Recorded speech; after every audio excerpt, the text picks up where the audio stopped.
السلام علیکم حضرت۔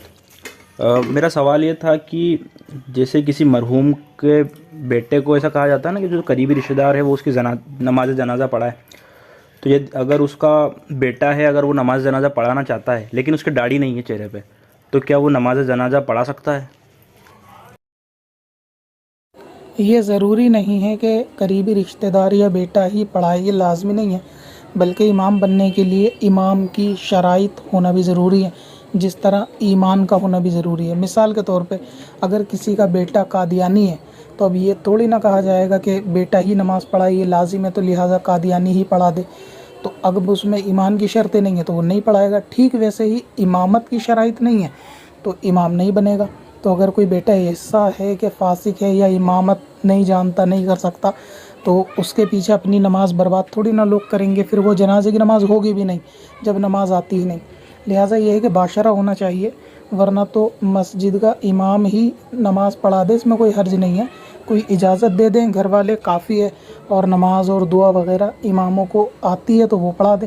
ہاں اگر بیٹا باشرہ بھی ہے اور نماز جنازہ جانتا ہے، دعا وغیرہ جنازے کی یاد ہیں، پڑھانا چاہتا ہے تو پھر وہ پڑھا امام سے اجازت۔ السلام علیکم۔ ایسی خانقاہ جہاں عرس اور سندل میں ڈھول تانسے بجائے جاتے ہو اور وہاں نیاز کا اہتمام بھی کیا جاتا، تو وہاں نیاز کھانے جا سکتے ہیں یا جانا کیسا؟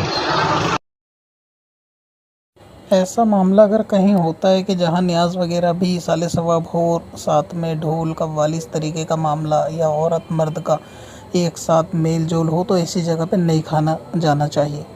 نیاز کا کھانا باعث برکت ضرور ہے، لیکن یہ جو ناجائز اور حرام کام ہے اس میں شامل ہونے کے بعد نیاز کھانا درست نہیں ہے۔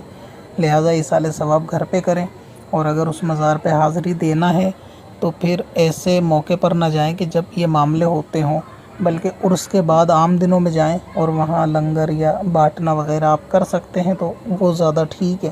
ان خرافاتوں میں شامل ہو کے ان کا حصہ نہیں بننا چاہیے۔